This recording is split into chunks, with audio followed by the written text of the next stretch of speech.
Hussain Sagar lake మధ్యలో నిలబడి ఉన్న బుద్ధ విగ్రహం ఒక అద్భుతమైన నిర్మాణం. ప్రపంచంలోనే అతిపెద్ద ఏకశిలా బుద్ధ విగ్రహం. ఇటువంటి అద్భుతమైన విగ్రహం వెనుక చాలా మందికి తెలియని ఒక హిస్టరీ అండ్ అన్ఫార్చునేట్ యాక్సిడెంట్ ఉంది. ఆ విగ్రహాన్ని అక్కడ నిలబెట్టడం వెనుక ఒక కళ, ఒక సంకల్పం మాత్రమే కాదు, కన్నీటితో తడిసిన ఒక సంఘటన కూడా ఉంది. ఇది చాలా మందికి తెలియని ఒక విషాద గాథ. దీని గురించి ఈ వీడియోలో వివరంగా తెలుసుకుందాం. 1985 సంవత్సరంలో అప్పటి ముఖ్యమంత్రి ఎన్టీఆర్ ఒక గొప్ప కల కన్నారు.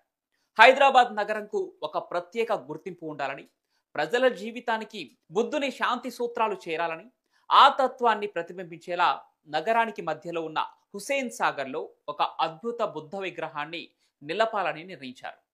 ఇది కేవలం ఓ పొలిటికల్ గిమ్మిక్ అయితే కాదు. ఎన్టీఆర్కు బౌద్ధ ధర్మంపై ప్రత్యేక అభిమానం ఉండేది.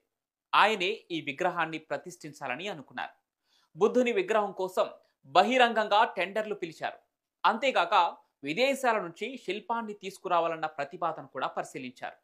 కానీ చివరికి మన దేశంలోనే, మన ప్రజల చేతుల్లోనే దాన్ని రూపొందించాలని నిర్ణయించారు. హైదరాబాద్కు 40 మైళ్ళ దూరంలో ఉన్న భువనగిరి దగ్గర ఒక పెద్ద తెల్లని గ్రానైట్ రాయిని కనుగొన్నారు. దాదాపు 200 మంది కార్మికులు, ఆర్కిటెక్ట్ ఎస్ఎం గణపతి స్థపతి నేతృత్వంలో 2 ఏళ్లు కష్టపడి ఈ విగ్రహాన్ని చెక్కారు. 58 అడుగుల ఎత్తు, 350 టన్నుల బరువుతో బుద్ధుడి విగ్రహం అద్భుతంగా తయారైంది. ఇది దక్షిణాసియాలోనే అతిపెద్ద మోనోలిథిక్ బుద్ధ విగ్రహంగా నిలిచింది. కానీ అప్పుడే నిజమైన సవాల్ మొదలైంది. ఆ విగ్రహాన్ని చెరువులోకి తరలించాల్సి వచ్చింది. అంత భారీ విగ్రహాన్ని చెరువు మధ్యలోకి తీసుకెళ్లటం అంటే అది చిన్న విషయం కాదు. అప్పట్లో అందుబాటులో ఉన్న సాంకేతిక పరిజ్ఞానం చాలా తక్కువ. అయినా సరే ఎలాగైనా ఈ విగ్రహాన్ని ఏర్పాటు చేయాలని భావించారు. ఇక దీనికోసం ఒక ప్రత్యేకమైన భారీ బోటును సిద్ధం చేశారు. దాని మీద బుద్ధ విగ్రహాన్ని ఎక్కించారు. అన్ని జాగ్రత్తలతో అంతా సజావుగా సాగుతుందని అనుకున్న ఆ క్షణంలో ఒక్కసారిగా అందరూ ఉలిక్కిపడ్డారు. అకస్మాత్తుగా బోటు ఒక్కసారిగా ఉరికింది. అందులోని విగ్రహం బరువు ఒక పక్కగా తిరిగింది. ఆ బరువును తట్టుకోలేక బోటు తునాతునకలై నీటిలో విరిగిపోయింది.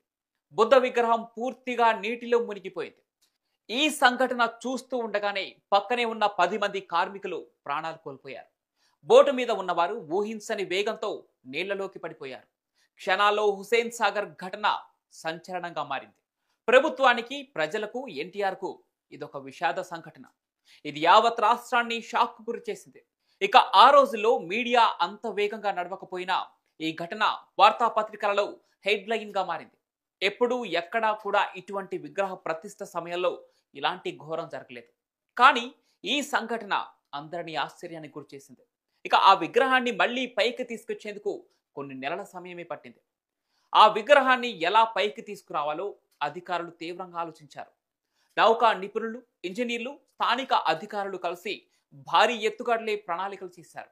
సరిగ్గా 2 ఏళ్ల తర్వాత 1992లో ఈ విగ్రహాన్ని నీళ్ల నుంచి విజయవంతంగా బయటకు తీశారు. దీన్ని ఏప్రిల్ 12, 1992న రాక్ ఆఫ్ గిబ్రాల్టర్ మీద సక్సెస్ఫుల్ గా ఈ విగ్రహాన్ని నిలబెట్టారు. ఎంతో గొప్ప ఏర్పాట్లతో, ఆందోళన నడుమ ఎంతో భక్తితో ఆ వేడుక జరిగింది. ఈ విగ్రహం నిలబడటానికి ఎన్నో కష్టాలు పడి ప్రాణాలు కోల్పోవడం జరిగినా ఇప్పుడు అది హైదరాబాద్కు ఒక గర్వకారణంగా నిలిచింది. లుంబిని పార్కు నుంచి బోట్లో వెళ్లి చూస్తే ఎంతో అందంగా ఇది కనిపిస్తుంది. కానీ దాని వెనుక ఈ బాధాకరమైన కథ కూడా దాగి ఉంది. అది కేవలం శిల్పం మాత్రమే కాదు, అది మన తత్వాన్ని